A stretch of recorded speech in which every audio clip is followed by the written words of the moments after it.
Anusinambuna Laka ametumu Olmanke anarra Darumanke baye Arana gaira Laka ametumu Olmanke anarra Darumanke baye Arana gaira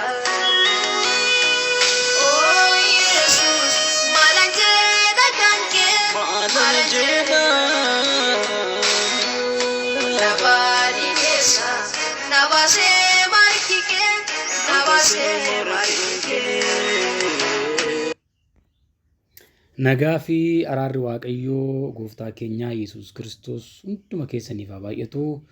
Hordoftoonni fi maatiin Trinity Media Network hundi keessan akkam jirtu? Ana bira nagaadha, galanni Waaqayyoof haa ta'u. Akkuma kanaan dura immoo boqonnaa lama hiikaa mul'ata Yohaannis seensa isaa isinii qabadhee dhufee boqonnaa tokko akkuma wajjiniin ilaalle baay'een keessan akka itti gammaddanii fi akka waan guddaa irraa baratan yaada keessanii nagabbisaa turuu keessaniif Waaqayyo isin haa eebbisu jecha har'a immoo seensa boqonnaa lama otoo boqonnaa lama wantoota achi keessa jiran hin hiikin yookaan immoo wajjin hin baratin wantoota achi keessa jiran seensa wajjin hin ilaalla. Akkuma beekamu egaa seensa ergaawwan torbaniiti. Boqonnaan lamas boqonnaan sadiis bakka tokkotti kan qabatee jiru ergaawwan waldoota torban biyya Eeshiyaa xiqqoo keessa jirtu kanarra Turkiyyaa jedhamuun beekamtu keessa jiran kan inni qabateetoo jiru. Kanaaf isaan kana kan laallu ta'a jechaadha. Furtuu kitaaba kanaa kan ittiin hubachuu dandeenyu tokkoffaan mallattoolee afaanii symbolic language keessatti hojiirra oolan hubachuu danda'uudha. Symbolic language yookaan mallattoolee afaanii achi keessatti hojiirra oolan yoo hubachuu dadhabne kitaabichi nutti cimuu danda'a, nuuf hubatamuu dhiisuu danda'a jechaadha. Fakkiiwwan yookaan mallattoowwan kitaaba kana keessatti hojiirra oolan naannoo 300 ta'uu jechaadha. So isaan kana hubachuun symbolic language keessatti hojiirra oolan yaadatti qabuun baay'ee barbaachisaadha. Kana hubannaan kitaabicha yeroo qo'annu yookaan immoo mul'ata Yohaannis yeroo dubbifnu yoo wantoota symbolic language mallattoowwan garaagaraa achi keessatti hojiirra oolan kana kan hubannu ta'e kitaabichi cufaa nutti ta'uu danda'u jechaadha. Yoo hubachuu baanne garuu cufaa ta'uu danda'a. Akkuma barreessaa isaa hafuura qulqulluudhaan geggeeffamnee hubachuun ni danda'ama jechaadha. Macaafa qulqulluu guutummaa isaa hubachuu kan dandeenyu otoo tokkoffaan abbaa ergaa sanaa isa ta'e dubbifnee lammaffaan immoo isa barreesse dubbifnee. Amma barreessan nu bira jiru. Kan nu bira jiru abbaa ergaa isa ta'e Waaqayyo duwwaadha. Waaqayyoon immoo akka namaa sanatti dhaabnee kana maaliif akkana goote kana maaliif akkanatti dubbatte jechuun hin taane otoo Yohaannis nu bira jiraate kana namaa akkanatti barreessitee kana jechuun maa jechuu gootii jennee gaafachuu dandeenya. Amma garuu Yohaannis nu bira waan hin jirreef abbaa ergaa kanaa isa ta'e Waaqayyo karaa hafuura qulqulluu isa Yohaannis itti dubbate isa Yohaannis ittiin guutamee kana barreesse yoo kadhanne inni hiika ergaa kanaa nuu kennaa jechaadha. Ergaa ijoon kitaabichaa mul'achuu Yesuus Kiristoos kan jedhu ta'a jechaadha. Kitaabicha karaa biraa immoo daangaa isaa beekuunis immoo baay'ee gaariidha. Maalitti daangeffamoo jenne yeroo sadi keessatti kan daangeffamudha. Tokkoffaan waan argite the past, waan amma argaa jirtu the present, wanta ati argitu the future. Kana keessatti qoodame jechaadha. Gabaabumatti waan darbe waan ammaatii fi waan gara fuulduraatti ta'u of keessatti kan qabatudha jechaadha. Isaan kan time table yookaan immoo time indicator kana keessatti hammatamuu jechaadha kitaabni kun qoran. Ergaa waldaa torbaniif barreeffaman tokkoon ergaa waldaa irratti dhimmoota garaagaraa kaasaniiti.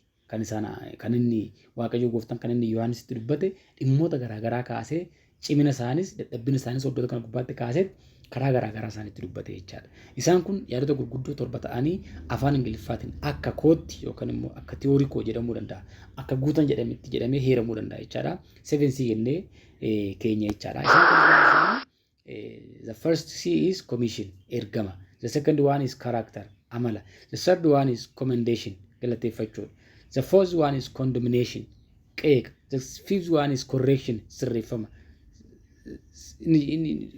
Then challenge, wal'aansoo. Then call, waamicha. Kanaafuu ergama, amala, galateeffachuu, qeeqa, sirreeffama, wal'aansoo, waamicha. Isaan kun commission, character, commendation, condemnation, correction, challenges and call kan jedhaman kun 7C jennee kaa'uu dandeenya jechaadha.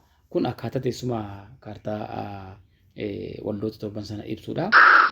Isa kana torasin ibsa waan ta'eef kanarraa akkuma hubattan Efesoon qomuun isaanii Efesoon gara kaabatti gaafa deemnu Simirna arganna. Naannoo maayilii 35 hanga 50 kan ta'u gubbaatti Simirna arganna.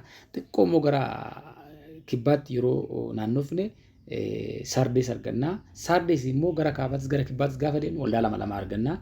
Gara kaabatti gaafa deemne tiyaatiraa fi Pergaamoon arganna. Gara kibbaatti gaafa deemnu immoo Filadelfiyaa fi Loodoqiyaa arganna jechuudha. So kanarraa isa akkaataa kanaan hubachuu dandeessu. Waldoota kana akkaataa kanaan jechuudha kan nuti hubachuu dandeenyu. Kana akkuma boqonnaa tokko keessatti isinii kaa'e Turkiyyeen agartu. Ankaara magaalaa guddoo Turkiyyeeti. Istaanbul isin agartu. Istaanbul garuu baay'ee uummataatii fi magaalaan isin caalti. Maaliif akka Ankaara qotan isaantu beeka. So Ankaara biyya Turkiyyee jedhamtu kuni Eesiyaa xiqqoo yookaan Eeshiyaa ishii xiqqoo Maaner Eeshiyaa kan macaafa keessatti barreeffame. Santu ishee kana jechaadha. Gita bittaa Roomaa jala turte yeroo sana. Mootiin Roomaa yeroo kana isaan bulchaa tures Domeeshiyaa jedhamuudhaan jechaadha kan inni beekamu. So seensi mul'ata Yohaanis boqonnaa lamaa kana yoo ta'u Trinity Media Network toora miidiyaa kanaaf haaraa yoo ta'an subscribe gochuun dagatinaadha. Share gochuus dagatinaadha hiriyoota keessanii fi akka isaan subscribe godhanis immoo jajjabeessadha. Like godhaadha. Akkasumas immoo yaada keessan koomentii lanaa kaa'aadha. Mallattoo beellaa hogganaan ergaa garaagaraa gadhiisu akkasiin ga'uuf mallattoo beellaa sana banaa godhaa tuqaadha. Akkasumas immoo yaada keessan naa qooda gaaffii qabdanis naa barreessaa. Gooftaan sinaa eebbifamaadha. Kan itti fufu ergaa waldaa Efesoon ta'aa jechaadha. Eebbifamaa.